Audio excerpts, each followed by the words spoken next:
Because of Winn-Dixie, Chapter 16. Little Miss W. Block was just a boy when the firing on Fort Sumter occurred. Miss Franny Block said as she started in on her story. Fort Sumter, I said. It was the firing on Fort Sumter that started the war, said Amanda. Okay, I said. I shrugged. Well, Little Miss was 14 years old. He was strong and big, but he was still just a boy. His daddy, Artley W. Block, had already enlisted, and Little Miss told his mama that he could not stand by and let the South get beat. And so he went to fight too. Miss Franny looked around the library, and then she whispered, Men and boys always want to fight. They are always looking for a reason to go to war. It is the saddest thing. They have this abiding notion that war is fun, and no history lesson will convince them differently. Anyway, Little Miss went and enlisted. He lied about his age. Yes, ma'am, like I said, he was a big boy. And the army took him, and Little Miss went off to war, just like that. Left behind his mother and 3 sisters. He went off to be a hero, but he soon found out the truth. Miss Franny closed her eyes and shook her head. What truth? I asked her. Why, that war is terrible, Miss Franny said with her eyes still closed. Just terrible.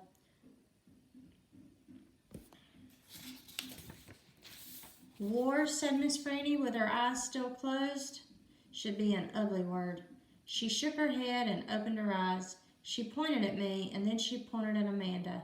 You, neither of you, can imagine.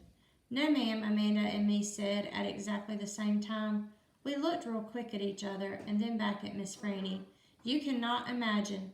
Little Miss was hungry all the time, and he was covered with all manner of vermin, fleas, and mice. And in the winter it was so cold, he thought for sure he would freeze to death. And in the summer, why, there's nothing worse than war in the summertime. It stinks so, and the only thing that made Little Miss forget that he was hungry and itchy and hot or cold was that he was getting shot at. And he got shot at quite a bit, and he was nothing more than a child. Did he get killed? I asked Miss Franny. Good grief, said Amanda. She rolled her eyes. Now, Opal, Miss Franny said, I wouldn't be standing in this room telling this story if he was killed. I wouldn't exist. No, ma'am, he had to live. He was a changed man, a changed man. He walked back home when the war was over. He walked from Virginia all the way back to Georgia. He didn't have a horse. Nobody had a horse except for the Yankees. He walked. And when he got home, there was no home there. Where was it? I asked her. I didn't care if Amanda thought I was dumb. I wanted to know. Why, Miss Franny shouted so loud that Winn-Dixie and Amanda Wilkinson and me all jumped. The Yankees burned it. Yes, ma'am, burned it to the ground. What about his sisters? Amanda asked. She moved around the desk and came and sat on the floor. She looked up at Miss Franny. What happened to them? Dead of typhoid fever. Oh, no, Amanda said in a real soft voice. And his mama, I whispered. Dead too. And his father, Amanda asked. What happened to him? He died on the battlefield. Little Miss was an orphan, I asked. Yes, ma'am, said Miss Franny Block. Little Miss was an orphan.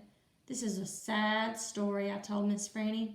It sure is, said Amanda. I was amazed that she was agreeing with me about something. I am not done yet, Miss Franny said. Winn-Dixie started to snore, and I nudged him with my foot to try to make him quit. I wanted to hear the rest of the story. It was important to me to hear how Little Miss survived after losing everything he loved.